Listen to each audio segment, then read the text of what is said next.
સૌથી પહેલા આપણું અલૌકિક સાધવાનું, પછી લૌકિકનો વિચાર કરવાનો. લૌકિક પહેલા અને અલૌકિક પછી એવું નથી. અહીંયા એમ સમજાવે છે કે લોકાચારનો ત્યાગ કરીને, એટલે કે લૌકિક ત્યજીને સૌથી પહેલા પ્રાથમિક રીતે ઠાકોરજી અલૌકિક રાખવાનું છે. અપને પ્રભુ કી આજ્ઞા વિરુદ્ધ કોઈ ઉદ્યમ ન કરવો. જે ઉદ્યમ સદા વ્રથા છે, એટલે કે ઠાકોરજીની આજ્ઞાની વિરુદ્ધ અગર જો આપણે કંઈ પણ ક્રમ કરી રહ્યા છીએ, કંઈ પણ આચરણ કરી રહ્યા છીએ, તો એ નકામું થઈ જાય બધું. પછી શરણાગત જીવનો નિસ્તાર તો હમારે હાથ છે. પછી બીજો લોકાચારનો ઉદ્યમ શા માટે કરવો જોઈએ? જે પ્રભુજીના શરણદાનથી વિમુખ કરે છે.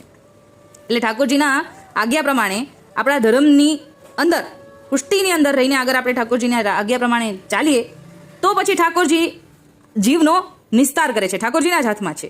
જો બીજો કોઈ વ્યવહાર આપણે કરીએ, પુસ્તકની બહારનો, આપણી મેંઢ પ્રણાલિકાની બહારનો કરીએ, તો ઠાકોરજીથી વિમુખ થઈ જઈએ. પછી ઠાકોરજી આપણો હાથ ન પકડે. તે અપરાધથી સદા બચીએ તે સેવક સાચો.